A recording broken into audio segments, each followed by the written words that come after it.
Kendati rokok sudah dikategorikan sebagai zat adiktif, Indonesia adalah salah satu negara di dunia yang masih memberikan izin kepada industri rokok untuk melakukan promosi secara terbuka di ruang publik.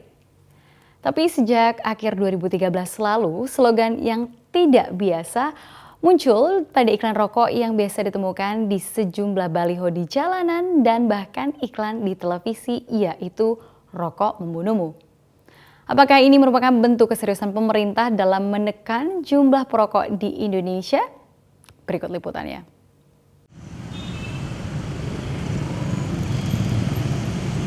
Merokok membunuhmu. Kalimat ini begitu mencolok pada sejumlah baliho iklan rokok yang ditemukan di beberapa sudut kota. Ukurannya pun hampir memenuhi 1/5 bagian baliho. Sejak akhir 2013, iklan rokok di Indonesia memajang kalimat peringatan tersebut menggantikan kalimat peringatan yang sudah diberlakukan lebih dari 1 dekade. Tetapi menurut Yayasan Lembaga Konsumen Indonesia YLKI, pemberlakuan peringatan baru masih kurang tegas. Kami menengarai bahwa perubahan iklan rokok khususnya di media luar ruang dan juga media televisi itu sebenarnya pengaturan yang masih kompromistis antara pemerintah dengan industri rokok. Kenapa kompromistis? Karena di satu sisi memang ada pesan yang mungkin cukup mengerikan.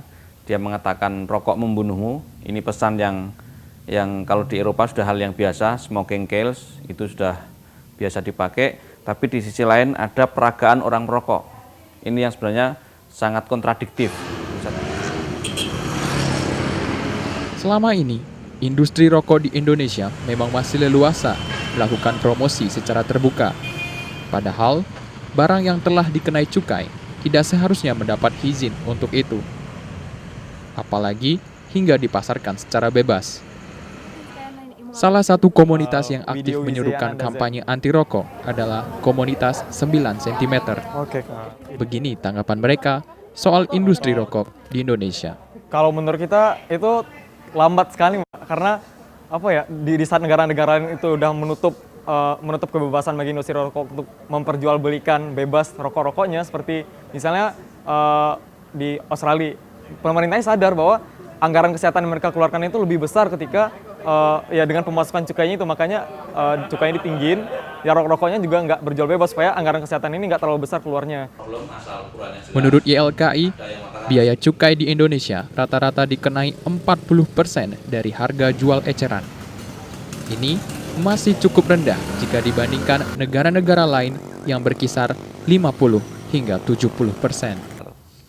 Ya, sehingga dengan harga yang rata-rata Rp12.000 per bungkus, masyarakat masih sangat menjangkau harga rokok itu, dan apalagi harga rokok bisa dijual dengan cara ketengan.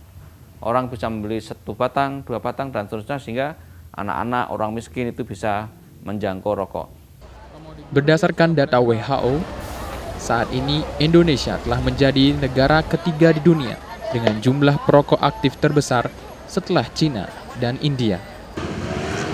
Lantas, adakah upaya lain yang dilakukan pemerintah Indonesia dalam menekan jumlah perokok selain memberi peringatan merokok membunuh?